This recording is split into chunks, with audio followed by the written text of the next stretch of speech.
Aujourd'hui, on va répondre à la question que j'ai reçue d'un abonné qui s'appelle Luc. Donc Luc m'a envoyé un email et il nous disait « Bonjour Alban, bonjour Ben, est-ce que vous pouvez m'expliquer pourquoi il y a une différence de prononciation entre les mots vice, que vous voyez à l'écran, et service, qui s'écrivent pareil, on voit la syllabe V-I-C-E, mais ils ne se prononcent pas pareil.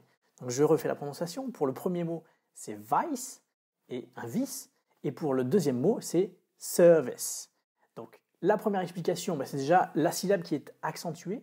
Donc dans le deuxième mot, c'est la première syllabe qui est accentuée, le sir de service. Voilà. Et dans le premier mot, il n'y a qu'une syllabe, donc c'est forcément celle-ci qui est accentuée. Ça, c'est la première réponse. Mais la deuxième réponse, qui est vraiment la plus intéressante et la plus déstabilisante en même temps, c'est qu'il n'existe pas, ou enfin, le rapport entre l'orthographe et la prononciation est très aléatoire en anglais. Voilà, c'est très aléatoire. Il ne faut pas se fier à l'orthographe en anglais pour deviner la prononciation d'un mot. Très souvent, vous allez avoir des syllabes, comme ici, sur cet exemple-là, vice et service, qui s'écrivent pareil, mais qui ne se prononcent pas pareil du tout. On aurait pu ajouter aussi un troisième mot qui est device. A device, c'est un appareil, donc que ce soit un appareil, un téléphone ou un appareil électroménager, un appareil, a device, ça s'écrit, là aussi c'est en deux syllabes, mais ça se prononce cette fois-ci vice. Donc, vous voyez, ça porte à confusion, on ne comprend pas pourquoi. Et bien tout simplement, la raison, c'est qu'il faut dissocier l'orthographe et la prononciation. Je vais vous donner un deuxième exemple. On va écouter Ben qui va prononcer avec nous plusieurs mots qui s'écrivent tous de la même manière. Donc ces mots, ils s'écrivent avec la syllabe O-U-G-H. Donc on a fait exprès de choisir cet exemple-là parce que c'est un des plus parlants. Mais voilà, c'est vraiment frappant à quel point des mots qui s'écrivent de la même manière peuvent se prononcer de manière différente. Allez, on écoute Ben. Through, though, tough, cough, hiccup, borough, bow.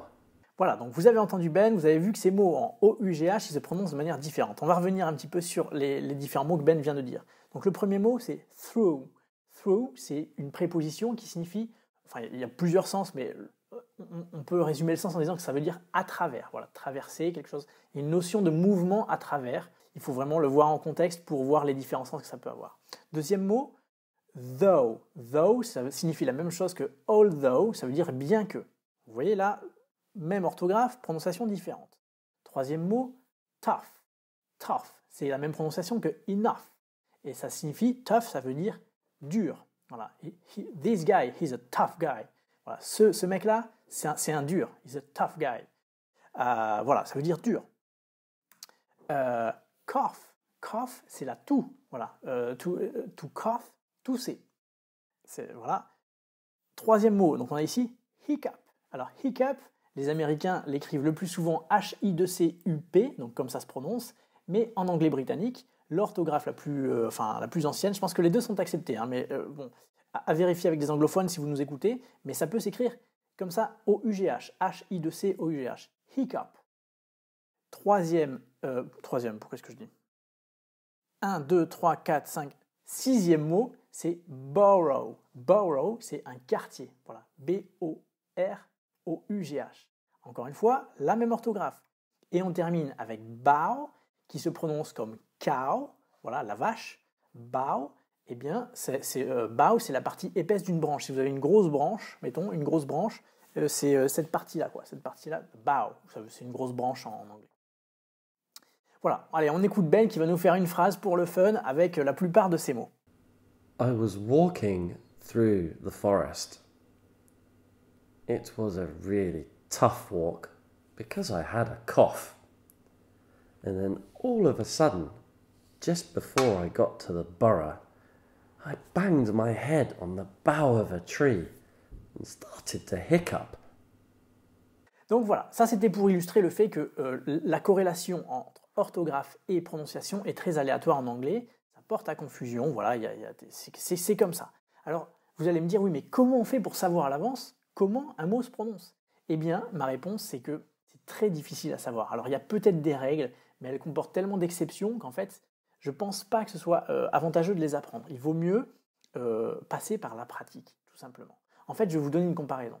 Un Anglais qui essaie d'apprendre le français, il va avoir des problèmes, il va s'arracher les cheveux sur le genre des noms. Il va se dire, il va jamais réussir à savoir à l'avance pourquoi un mot est masculin et non pas féminin. Alors il va se demander, oui mais quelles sont les règles? Comment on fait pour savoir? Eh bien ça va être difficile de lui donner des règles précises qui marchent tout le temps. Alors peut-être qu'il y en a quelques-unes, mais enfin, voilà, on peut lui dire par exemple, une table, d'accord? Une table c'est quelque chose avec 4 pieds et un plateau au-dessus, c'est féminin. D'accord, très bien, mais alors pourquoi on dit un bureau? C'est aussi 4 pieds avec un plateau dessus. Pourquoi? Deuxième exemple, une chaise, 4 pieds, un plateau, on s'assoit dessus, d'accord, c'est féminin. Mais on dit un tabouret, c'est aussi quelque chose sur lequel on va s'asseoir avec des pieds. Voilà, donc qu'est-ce qu'on va lui dire à l'anglais? On va lui dire, il n'y a pas vraiment de règles, il faut les apprendre. Voilà. C'est avec la pratique, ça va venir, avec la pratique, te prends pas trop la tête avec. Si un anglais il vient et il vous dit le chaise, bon ben voilà, on va le reprendre, on va dire ben non c'est la chaise, mais on va pas lui en vouloir énormément. Donc voilà, dites-vous simplement qu'il faut apprendre la prononciation des mots plutôt en partant de l'oral et non pas en partant de l'écrit. Voilà. Si vous voulez vous simplifier la vie, ne partez pas de l'écrit pour savoir la prononciation d'un mot. Alors bien sûr, ça va vous arriver de temps en temps, vous allez être en train de lire un livre et vous allez vous demander comment se prononce ce mot-là. Et bien dans ce cas-là, moi je vous conseille un outil que j'aime bien qui s'appelle wordreference.com. wordreference.com. C'est un dictionnaire en ligne assez sympa. On va passer en ligne, je vais vous montrer ça.